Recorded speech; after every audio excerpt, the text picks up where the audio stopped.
Saudara-saudara kekasih dalam Tuhan Yesus, puji dan syukur kepada Tuhan kita dapat bertemu lagi di dalam acara Renungan Harian GP Kris Pangkal Pinang. Sebelum kita bersama-sama merenungkan firman Tuhan ini, mari kita berdoa mohon pertolongan Tuhan. Kita berdoa. Bapa di dalam sorga, terima kasih Tuhan telah memimpin kami sehari lewat sehari, dan pada hari ini kami kembali boleh datang di hadirat Tuhan untuk belajar firman Tuhan. Kami mohon tolonglah kami supaya kami mengerti firman-Mu. Kami mohon Roh Kudus yang akan membuka hati dan pikiran kami. Pakailah hamba-Mu untuk menyampaikan kebenaran firman-Mu ini. Terima kasih Tuhan, singkirkan segala halangan dan gangguan supaya kami dapat konsentrasikan hati dan pikiran kami kepada firman Tuhan saja. Terima kasih Tuhan. Dalam nama Tuhan Yesus kami berdoa. Amin. Saudara sekalian, kita akan melanjutkan renungan kita mengenai riwayat Tuhan Yesus. Dan pokok pikiran kita pada hari ini adalah ajaran Tuhan Yesus tentang doa. Nas Alkitab yang mencatat peristiwa perkataan Tuhan Yesus ini adalah di Injil Matius pasal 7 ayat 7 sampai 11. Saya akan bacakan Matius 7 ayat 7 sampai 11. Mintalah maka akan diberikan kepadamu, carilah maka kamu akan mendapat, ketoklah maka pintu akan dibukakan bagimu. Karena setiap orang yang meminta menerima, dan setiap orang yang mencari mendapat, dan setiap orang yang mengetok baginya pintu dibukakan. Adakah seorang daripadamu yang memberi batu kepada anaknya jika ia meminta roti, atau memberi ular jika ia meminta ikan? Jadi, jika kamu yang jahat tahu memberi pemberian yang baik kepada anak-anakmu, apalagi Bapakmu yang di sorga, Ia akan memberikan yang baik kepada mereka yang meminta kepadanya. Demikianlah pembacaan firman Tuhan. Saudara sekalian, doa adalah sarana kita berkomunikasi dengan Allah. Ketika Allah mencipta kita manusia, Allah telah memberi kita roh, jiwa, dan tubuh. Allah adalah roh, maka kita dapat berdoa atau berkomunikasi kepada Allah dengan roh dan akal budi, seperti yang dikatakan oleh Rasul Paulus di dalam 1 Korintus pasal 14 ayat 15. Jadi, apakah yang harus ku perbuat? Aku akan berdoa dengan rohku, tetapi aku akan berdoa juga dengan akal budiku. Aku akan menyanyi dan memuji dengan rohku, tetapi aku akan menyanyi dan memuji juga dengan akal budiku. Jadi di dalam doa ada dua hal yang harus kita lakukan, yaitu melalui roh kita berkomunikasi dengan Tuhan, tetapi juga melalui akal budi kita, pikiran kita harus kita konsentrasi kepada Tuhan. Yang kedua, berdoa kepada Allah adalah kita berdoa kepada Allah yang kita panggil sebagai Bapa yang di sorga. Oleh sebab itu, di dalam doa kita menyebut Allah itu adalah Bapa yang di sorga. Kita datang kepada Allah, status kita adalah anaknya. Kita mempunyai relasi yang istimewa dan khusus. Allah sebagai Bapa dan kita sebagai anak, saudara sekalian. Jadi kita mempunyai suatu relasi yang khusus, yang istimewa. Kita boleh datang kepada Allah, kita sebut, panggil dia sebagai Bapa, dan kita adalah anak-anaknya. Nah saudara sekalian, untuk menjadi anak Allah, supaya mendapat relasi yang khusus dan istimewa ini, apa yang harus kita lakukan? Nah kita harus percaya dan menerima Yesus Kristus adalah Tuhan dan Juru Selamat kita. Inilah cara yang diajarkan oleh Alkitab untuk kita. Saya kutip di dalam Yohanes pasal 1 ayat 12 berkata demikian. Tetapi semua orang yang menerimanya ini di sini adalah menerima Tuhan Yesus. Diberinya kuasa supaya menjadi anak-anak Allah, yaitu mereka yang percaya dalam namanya. Jadi saudara sekalian, ayat ini jelas mengatakan orang yang percaya kepada Yesus sebagai Tuhan dan anak Allah, maka kepada orang itu diberi kuasa untuk menjadi anak-anak Allah. Kemudian di 1 Yohanes pasal 3 ayat 1 berkata demikian. Lihatlah betapa besarnya kasih yang dikaruniakan Bapa kepada kita, sehingga kita disebut anak-anak Allah. Dan memang kita adalah anak-anak Allah, karena itu dunia tidak mengenal kita, sebab dunia tidak mengenal Dia. Jadi saudara sekalian, ayat ini mengatakan betapa besar kasih Allah yang diberikan kepada kita, sehingga kita manusia yang berdosa boleh menjadi anak-anak Allah. Kita mempunyai relasi yang khusus melalui iman kita kepada Tuhan Yesus. Untuk menjelaskan bahwa doa kita kepada Allah, kita di sorga akan mendapat jawaban. Tuhan Yesus memakai 3 macam gambaran seperti yang kita baca tadi, yaitu mintalah, yaitu meminta dengan perkataan atau dengan ucapan kata-kata. Yang kedua adalah carilah, mencari dengan mata kita, ketuklah, mengetuk pintu dengan tangan kita. Jadi ada 3 indera kita yang dipakai, yaitu mulut kita, mata kita, dan tangan kita untuk melakukan doa ini. Ketiganya memang menggambarkan sikap fisik kita. Doa tidak saja hanya melibatkan hati dan pikiran kita saja, tapi juga perlu didukung dengan sikap fisik kita. Contoh yang paling jelas adalah ketika Tuhan Yesus berdoa di Taman Getsemani. Alkitab memberitahukan kepada kita bahwa Tuhan Yesus berdoa dengan sikap bersujud. Matius 26 ayat 39. Jadi sikap tubuh kita ini dalam doa menyatakan penghormatan kita kepada Allah, Bapa kita yang di sorga. Jadi kita di dalam doa harus mempunyai sikap tubuh yang baik untuk menghormati Allah sebagai Bapa kita di sorga. Yang kelima, Allah berjanji akan mengabulkan doa kita. Namun, tidak berarti semua permohonan kita akan dikabulkan seperti yang kita mohonkan atau yang kita doakan. Seperti cerita dongeng ya, lampu Aladin. Ya. Kalau digosok-gosok lampu Aladin itu, maka akan keluar seorang raksasa. Lalu dia akan menurut apa saja yang kita perintahkan dia lakukan. Nah, saudara sekalian, apakah doa demikian? Memerintah Tuhan melakukan apa saja yang kita minta? Tidak. Karena Allah itu Maha Tahu.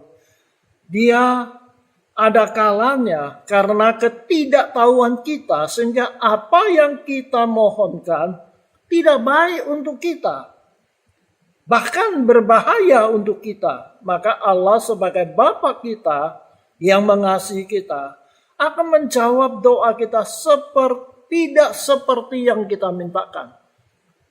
Jadi saudara sekalian, bukan berarti semua yang kita minta apa saja maka Allah itu akan menjawab seperti yang kita mintakan. Tidak. Allah Maha Tahu. Dia tahu apa yang terbaik untuk kita. Oleh sebab itu, Dia tidak menuruti apa yang kita doakan. Kadang-kadang kita bisa salah berdoa. Karena Allah itu Bapa kita. Allah mengasihi kita. Dia tahu apa yang terbaik untuk kita. Allah akan memberi yang terbaik untuk kita menurut kehendaknya. Seperti dikatakan oleh Tuhan Yesus.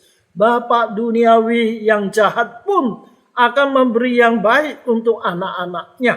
Apalagi Bapa kita di sorga yang baik. Dia pasti akan memberi yang terbaik untuk kita. Oleh sebab itu, jika Allah tidak memberi apa yang kita mintakan, tetapi memberi yang lain, tidak seperti yang kita doakan, yakinlah itu adalah yang terbaik untuk kita menurut Allah.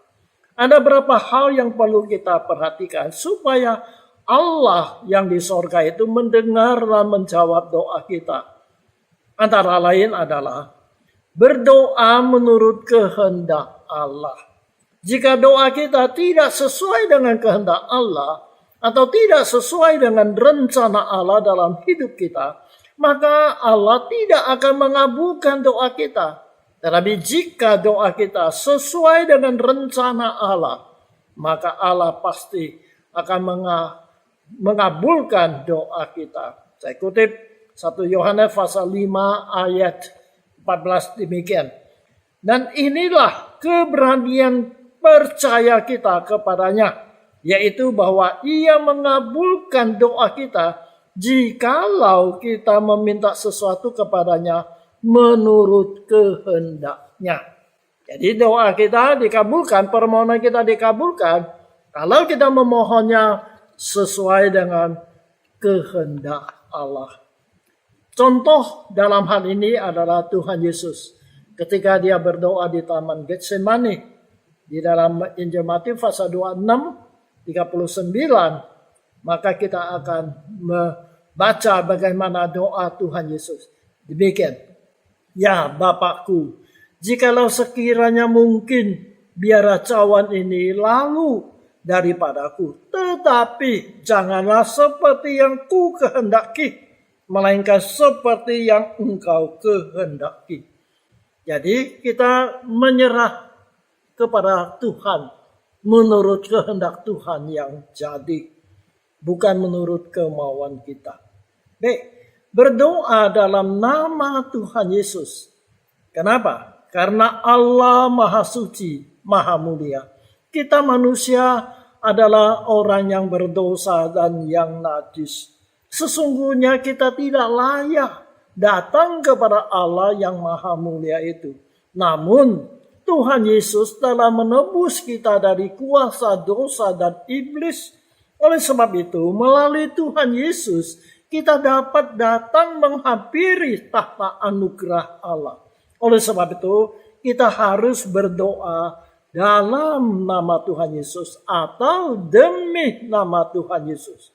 Inilah yang dijelaskan oleh Tuhan Yesus dalam Injil Yohanes pasal 14 ayat 13 dan 14 demikian.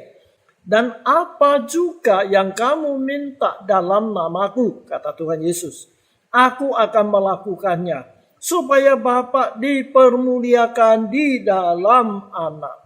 Jika kamu meminta sesuatu kepadaku dalam namaku, aku akan melakukannya. Jadi kita berdoa dalam nama Tuhan Yesus. Oleh sebab itu, kalau kita berdoa, di akhir doa kita selalu kita mengucapkan dalam nama Tuhan Yesus atau demi nama Tuhan Yesus. Supaya Allah yang Maha Suci itu mau mengabulkan doa kita. Yang ketiga, berdoa dengan iman. Artinya kita harus yakin dan percaya bahwa Allah yang Maha Kuasa sanggup menjawab dan mengabulkan permohonan kita. Dia mau mendengar doa kita. Jika hati kita bimbang, tidak yakin bahwa Allah bersedia mendengar doa kita, maka doa kita tidak akan dijawab oleh Allah. Jadi keyakinan dengan iman bahwa apa yang kita doakan Tuhan dengar dan Tuhan akan menjawab. Saya kutip Yakobus pasal 1 ayat 6 sampai 8. Demikian. Hendaklah ia atau kita memintanya dalam iman dan sama sekali jangan bimbang. Sebab orang yang bimbang sama dengan gelombang laut yang diombang-ambingkan kian kemari oleh angin. Orang yang demikian janganlah mengira bahwa ia akan menerima sesuatu dari Tuhan. Sebab orang yang mendua hati tidak akan tenang dalam hidupnya. Jadi ayat ini mengatakan kita harus berdoa dengan iman. Kalau kita bimbang, tidak yakin, maka doa kita tidak akan dikabulkan.